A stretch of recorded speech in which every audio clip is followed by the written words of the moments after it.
ഈ തൊഴിൽ മേളയിൽ ഏതാണ്ട് 2.25 ലക്ഷം തൊഴിലവസരങ്ങൾ ഇവിടെ ലഭ്യമാണ്. അത് കേരളത്തിനകത്തും കേരളത്തിന് പുറത്ത് ഇന്ത്യയിലും ഇന്ത്യക്ക് പുറത്തുമുള്ള തൊഴിലവസരങ്ങൾ എല്ലാ വിഭാഗം തൊഴിലന്വേഷകർക്കും. വിജ്ഞാന പത്തനംതിട്ടയെ സംബന്ധിച്ച് കഴിഞ്ഞ ഒരു വർഷമായി വിർച്വൽ തൊഴിൽ മേളകൾ നടന്നു വരികയാണ്. വരുന്ന മാർച്ച് 22-ന് അത് ഒരു വർഷം പൂർത്തീകരിക്കുകയാണ്. ഈ വിർച്വൽ തൊഴിൽ മേള ഒരു മെഗാ ജോബ് ഫെയർ എന്ന രീതിയിലേക്ക്, മെഗാ വിർച്വൽ തൊഴിൽ മേള എന്ന രീതിയിലേക്ക് ഈ ഒരു വർഷത്തിൻ്റെ പൂർത്തീകരണം ആഘോഷിക്കണം എന്നാണ് നമ്മൾ തീരുമാനിച്ചിരിക്കുന്നത്.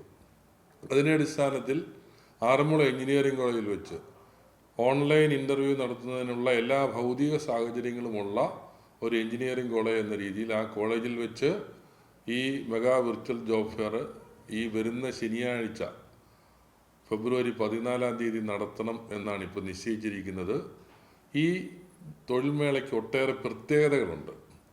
അതിലേറ്റവും പ്രധാനം എന്ന് പറയുന്നത്, സാധാരണ തൊഴിൽ മേളകളിൽ 50,000-60,000 തൊഴിലവസരങ്ങൾ മാത്രമാണുള്ളതെങ്കിൽ ഈ തൊഴിൽ മേളയിൽ ഏതാണ്ട് 2.25 ലക്ഷം തൊഴിലവസരങ്ങൾ ഇവിടെ ലഭ്യമാണ്.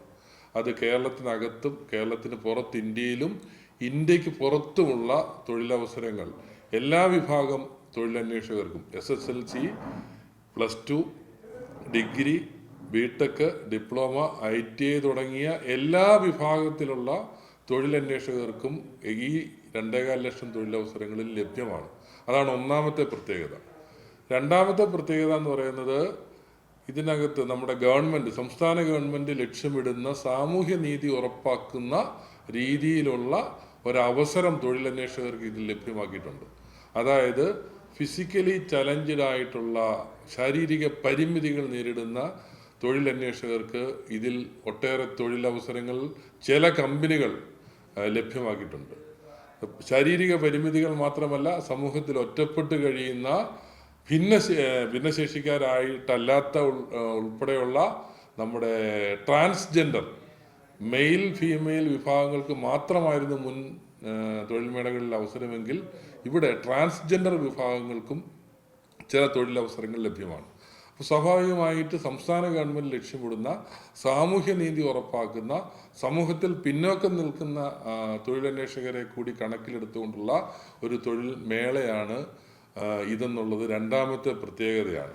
മൂന്നാമത്, ഇത് കൂടാതെ നമ്മൾ പ്രാദേശികമായ ചില തൊഴിലവസരങ്ങൾ കൂടി ഇവിടെ ലഭ്യമാക്കിയിട്ടുണ്ട്. ജില്ലയിലെ നമ്മുടെ പ്രധാനപ്പെട്ട വ്യാപാര വാണിജ്യ സ്ഥാപനങ്ങളിലെ ചില തൊഴിലവസരങ്ങൾ കൂടി ഇവിടെ ലഭ്യമാക്കിയിട്ടുണ്ട്. നാലാമത്തെ പ്രത്യേകത എന്ന് പറയുന്നത്, ഇതിനകത്ത് പങ്കെടുക്കുന്ന കമ്പനികൾ എന്ന് പറയുന്നത് സാധാരണ കമ്പനികളല്ല. L&T ഉൾപ്പെടെയുള്ള, ഏഷ്യൻ പെയിൻറ്റ്സ് ഉൾപ്പെടെയുള്ള, ടാറ്റ ഇലക്ട്രോണിക്സ് ഉൾപ്പെടെയുള്ള, TCS ഉൾപ്പെടെയുള്ള ഇന്ത്യയിലെയും അന്താരാഷ്ട്ര രംഗത്തുമുള്ള പ്രമുഖ കമ്പനികളാണ് ഇതിൽ പങ്കെടുക്കുന്നത്. ഇതിൽ ഈ ഒരു അവസരം ഇനി മറ്റൊരു തൊഴിൽ മേളയിൽ ലഭിക്കുമെന്ന് നമുക്ക് ഉറപ്പില്ല. അതുകൊണ്ട് തന്നെ ഈ തൊഴിൽ മേളയിൽ പങ്കെടുക്കുക എന്നുള്ളത് ഓരോ തൊഴിലന്വേഷകനെ സംബന്ധിച്ച് അവസാന അവസരമായിട്ട് തന്നെ കണക്കാക്കണം. നമ്മുടെ 2 രീതിയിൽ ഇതിനകത്ത് പങ്കെടുക്കുന്നതിന് രജിസ്റ്റർ ചെയ്യാം. ഒന്ന്, നമ്മുടെ ഓൺലൈനിൽ വെബ്സൈറ്റിൽ കേരള നോളജ് എക്കോണമി മിഷൻ്റെ digital work force management system എന്ന വെബ്സൈറ്റിൽ കയറി DFWMSൻ്റെ ആ വെബ്സൈറ്റിൽ ലോഗിനായിട്ട് ഇമെയിൽ ID-യും മൊബൈൽ നമ്പരും കൊടുത്തു കഴിഞ്ഞാൽ അതുവഴി രജിസ്റ്റർ ചെയ്തതിന് ശേഷം തങ്ങളുടെ പ്രൊഫൈൽ, എഡ്യൂക്കേഷണൽ ക്വാളിഫിക്കേഷന്, എക്സ്പീരിയൻസ്, മറ്റ് വ്യക്തിഗത വിവരങ്ങൾ ഉൾപ്പെടെ നൽകിയതിന് ശേഷം താല്പര്യമുള്ള ജോലികൾ ഏതൊക്കെയാണെന്നുള്ളത്, അതിനകത്തെ സബ് മെനുകൾ, ജോബ് ഫെയറുകൾ അതിനകത്ത് ലഭ്യമാണ്.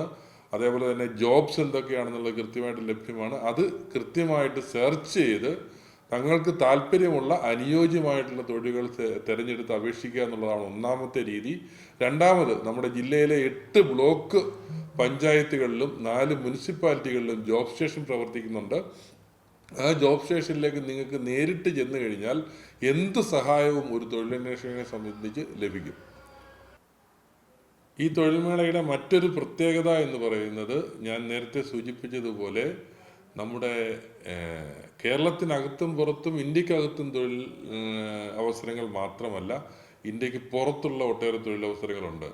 ആസ്ട്രേലിയ, ജർമ്മനി, UAE, ഒമാൻ തുടങ്ങിയ രാജ്യങ്ങളിലേക്ക് SSLC മുതൽ ഡിഗ്രി വരെയുള്ള, നേരത്തെ SLC ഡിഗ്രിക്കാർക്കൊന്നും അല്ല പ്ലസ് ടുക്കാർക്കൊന്നും അത്ര അവസരങ്ങൾ ലഭ്യമല്ലായിരുന്നു. ഡിഗ്രി ആയിരുന്നു അടിസ്ഥാന യോഗ്യതയായി പറഞ്ഞിരുന്നത്. ഇന്ന് SLC, പ്ലസ് ടു തുടങ്ങിയ ഏറ്റവും താഴെത്തട്ടിലുള്ള അടിസ്ഥാന വിദ്യാഭ്യാസ യോഗ്യത ഉള്ളവർക്ക് പോലും വിദേശ രാജ്യങ്ങളിലേക്കുള്ള അവസരങ്ങൾ ഇപ്പോൾ ലഭ്യമാണ്. അതുകൂടി ഈ തൊഴിൽമേളയുടെ ഒരു പ്രത്യേകതയാണെന്നുള്ളത് പ്രത്യേകം എടുത്തു പറയുകയാണ്. യഥാർത്ഥത്തിൽ വിജ്ഞാന പത്തനംതിട്ട ഒരു ഒരു നൂതന ആശയമായിരുന്നു. ആ ആശയത്തിന് തുടക്കമിട്ടത് പത്തനംതിട്ട ജില്ലയിൽ നിന്നാണ്. ഏറ്റവും കൂടുതൽ പ്രവാസികളുള്ള ഒരു ജില്ല എന്ന രീതിയിൽ പത്തനംതിട്ട ജില്ലയിലെയും കേരളത്തിലെയും മുഴുവൻ പ്രവാസികളെയും ഓൺലൈനായിട്ടും ഓഫ്ലൈനായിട്ടും ഏതാണ്ട് 5 ലക്ഷത്തോളം പേർ പങ്കെടുപ്പിച്ചുകൊണ്ട് ജനുവരി മാസം 18 മുതൽ 22 തീയതി വരെ പത്തനംതിട്ട ജില്ലയിലെ തിരുവല്ല മർത്തോമ കോളേജിൻ്റെയും പരിസര പ്രദേശങ്ങളിലെയും വിവിധ സൗകര്യങ്ങൾ ഉപയോഗിച്ചുകൊണ്ട് വലിയൊരു ചർച്ചയും സംവാദവും 4 ദിവസം നീണ്ടുകൊണ്ട് മൈഗ്രേഷൻ കോൺക്ലേവ് എന്ന രീതിയിൽ സംഘടിപ്പിക്കുകയുണ്ടായി. അത് സംഘടിപ്പിച്ചത് AKG പഠന ഗവേഷണ കേന്ദ്രവും അതോടൊപ്പം തന്നെ പത്തനംതിട്ട ജില്ലയിൽ പ്രവർത്തിക്കുന്ന VS ചന്ദ്രശേഖരനുള്ള പഠന ഗവേഷണ കേന്ദ്രവും സംയുക്തമായിട്ടാണ്. ആ ചർച്ചയുടെ അടിസ്ഥാനത്തിൽ 4 പ്രധാനപ്പെട്ട തീരുമാനങ്ങൾ കേരളത്തിൻ്റെ നവകേരള സൃഷ്ടിക്കായിട്ട് തീരുമാനിച്ചിരുന്നു, നിർദ്ദേശിച്ചിരുന്നു. അതിലേറ്റവും പ്രധാനപ്പെട്ട ഒരു തീരുമാനമായിരുന്നു പ്രത്യേക ഒരു പദ്ധതി രൂപീകരിക്കണം. ആ പദ്ധതി രൂപീകരിക്കുന്നതിന് തുടക്കമിടുക എന്നുള്ള ലക്ഷ്യത്തോടു കൂടിയാണ് വിജ്ഞാന പത്തനംതിട്ട ജില്ലയിൽ തന്നെ തുടക്കമിട്ടത്. അത് ഡോക്ടർ തോമസ് ഐസക്, മുൻ ധനകാര്യമന്ത്രിയും CPM-ൻ്റെ കേന്ദ്ര കമ്മിറ്റി അംഗവും നമ്മുടെ കേരളത്തിൻ്റെ വിവിധ വിഭാഗങ്ങളിലുള്ള ജനകീയ വിഷയങ്ങളിൽ ഇടപെട്ടുകൊണ്ടിരിക്കുന്ന ഒരു പ്രമുഖ ജനപ്രതിനിധി എന്ന രീതിയിൽ ഡോക്ടർ തോമസ് ഐസക് ആണ് ഈ പദ്ധതിക്ക് തുടക്കമിട്ടത്.